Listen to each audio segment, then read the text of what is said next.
कल आपने देखा, मैं अल्लाह ताला से डर के कहता हूं, अल्लाह बड़े बोल से बचाए, तकब्बर से बचाए। जिस तरीके से फवाद चौधरी साहब ने राना सनाउल्लाह साहब का नाम लेकर, आसिफ जरदारी साहब का नाम लेकर, मेरा नाम लेकर कहा कि इनको जेल में होना चाहिए, इनका पंजाब में दाखिला बंद कर देंगे, ये इस्लामाबाद तक महदूद होकर रह जाएंगे, इनको हम बंद करेंगे, इनको तो बाहर फिरना ही नहीं चाहिए, इनको तो लंबी सजा होनी चाहिए। तो फवाद साहब, आपने जो कल दौड़ लगाई है गाड़ी से निकल के, बतौर सियासतदान मेरा सर शर्म से झुक गया है कि सियासतदान का तो जेवर होती है हथकड़ी। वो तो जब कोई गिरफ्तार करना है तो हाथ यूं करते हैं कि लगा लो। आपने भाग के ठीक किया, क्योंकि बाकी सियासतदान जो हाथ यूं करते हैं वो सियासी इंतकाम की वजह से गिरफ्तारी में हाथ अपने यूं करते हैं। वो मुल्क के खिलाफ साजिश करके कौमी सलामती पर दाग लगाकर हाथ यूं नहीं करते। आप ठीक दौड़े हैं कल, ठीक पनाह ली है 12 घंटे इस्लामाबाद हाईकोर्ट के अंदर। यह आपको दुम दबा के भागना ही चाहिए था और आपका यही बनता था। और यह आपने साबित कर दिया कि आप इस घिनौनी साजिश का हिस्सा थे। तो इस मामले पर अपनी अफवाज के साथ, अपने कौमी इदारों के साथ, रेडियो पाकिस्तान के साथ हम ये दाग धोएंगे भी, और इन दाग लगाने वालों को कैफरे किरदार तक पहुंचाए बगैर चैन से नहीं बैठेंगे। ये हमारी कौमी जिम्मेदारी है। बतौर पाकिस्तानी ये हमारा फर्ज है कि आइंदा दुश्मन को भी पता हो कि दुश्मन भी किसी अंदरूनी साजिश के तहत हमारे कौमी सलामती के इदारों को, हमारे कौमी असासों को नुकसान नहीं पहुंचा सकता। और शोहदा की तस्वीरों तक को ना बख्शा गया, इस पर दिल दुखी भी है। और अल्फाज नहीं है कि किन अल्फाज में इसकी मजम्मत की जाए। मैं ये समझने से कासिर हूं कि इनकी जमानतों के लिए जो अदालत में वक्ष हैं वो किस मुंह से होते हैं। इनके डिटेंशन ऑर्डर्स को खत्म करने वाले जज साहिबान, वो कैसे इनके डिटेंशन ऑर्डर्स जो हैं उनको कैंसिल करते हैं कि जिन जालिमों ने, जिन शर पसंद दहशतगर्दों ने यह ना देखा कि कैप्टन कर्नल शेर खान शहीद, जिनको निशाने हैदर मिला और जब उनका जस्ते खाकी पाकिस्तान लाया गया टाइगर हिल कारगिल से, तो उनकी जेब में खत था। यानी वो जेब से जब खत निकाला गया तो वो खत ब्रिगेडियर एमपीएस बाजवा, ये इंडियन ब्रिगेडियर था जो बॉर्डर की दूसरी तरफ कारगिल में इंडियन फौज को कमांड कर रहा था। उसने लिखा कि ये पाकिस्तानी कैप्टन ऐसी जवां मर्दी, ऐसी हिम्मत, ऐसी दिलेरी मैंने नहीं देखी। इसने जिस हिम्मत और हौसले के साथ मुकाबला किया, इसकी मिसाल नहीं मिलती। उसकी साइटेशन कैप्टन कर्नल शेर खान शहीद की वो दुश्मन ने लिखी। दुश्मन इस चीज के मोतरफ थे कि इसने, कैप्टन कर्नल शेर खान शहीद ने जो मार्का सर किया है, वो पाकिस्तान का झंडा सर बुलंद रखा और मुल्क की खातिर जान का नजराना पेश किया, मगर बहादुरी, हिम्मत, दिलेरी के साथ। उनका स्टैच्यू, उसकी बेरहमती की गई, जो उनका एक मेमोरियल था, और उसको उठाया गया जिस तरह पता नहीं क्या चीज फतह कर ली गई है।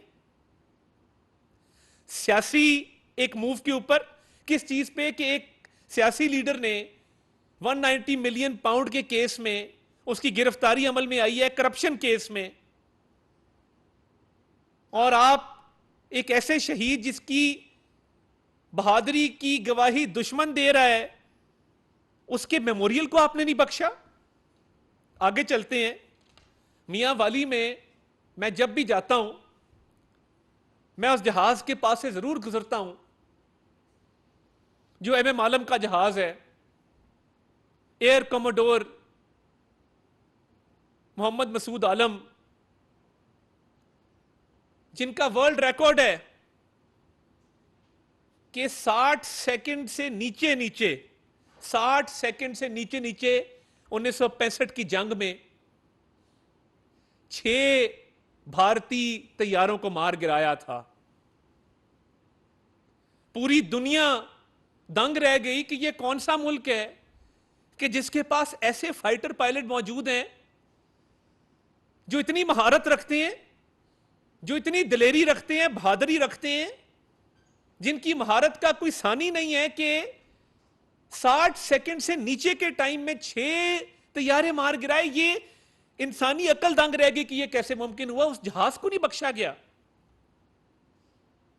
हमारा फखर, हम बतौर कौम, बतौर पाकिस्तानी जिन चीजों में अपना सर फखर से बुलंद करते हैं कि जब इन वाकयात का जिक्र आता है तो हमें फखर होता है कि हम किस कौम से ताल्लुक है, हमारा किस मुल्क से ताल्लुक है, किस मिट्टी के साथ हमारा रिश्ता है।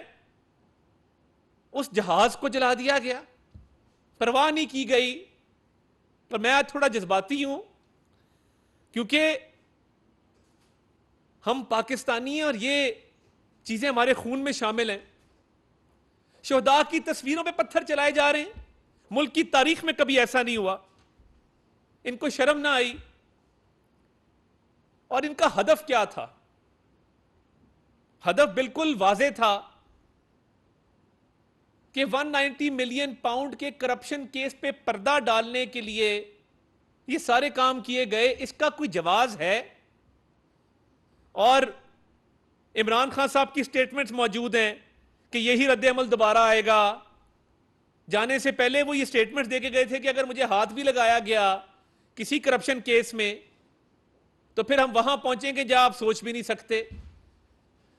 कायद आजम के घर को बख्श देते। लूटमार की गई।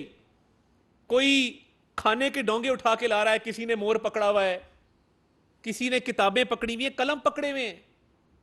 तहरीक इंसाफ के रहनुमा इमरान खान साहब के भांजे ने जो बाहर किया, हसन न्याजी ने, वो आपके सामने है। जो वर्दी बार लेके आया, यानी ये वो चीजें हैं नाकाबिले माफी हैं। और मिलिट्री एक्ट तो लगेगा ही लगेगा और लगना भी चाहिए कि दुश्मन ये जुर्रत नहीं कर सका कभी भी। दुश्मन ने ख्वाब बड़े देखे मगर ये कैप्टन कर्नल शेर खान शहीद जैसे बहादुर सपूत थे इस धरती के, ये इमाम आलम जैसे महारत रखने वाले बहादुर बेटे थे इस मिट्टी के, जिन्होंने इस मुल्क की कौमी सलामती पे आंच नहीं आने दी। जान का नजराना पेश कर दिया कैप्टन कर्नल शेर खान ने, ताकि आप और मैं अपने घरों में सुकून की नींद सोएं। और ये कीबोर्ड वॉरियर्स जिन्होंने जिंदगी में देखा ही कुछ नहीं है, इनकी खवातीन कि चलो जिना हाउस जाके जलाएं, इतनी जुर्रत आप में कैसे आई? और मुट्ठी भर लोग थे, मुट्ठी भर। इसमें मुराद सईद की बिल्कुल क्लियर ऑडियो मौजूद है जिसमें वो कह रहा है कि आपने अपने अपने अहदाफ तक पहुंचना है, अपने अपने अहदाफ पर पहुंच के आपने ये आग लगानी है। इमरान खान साहब की स्टेटमेंट्स बिल्कुल क्लियर हैं।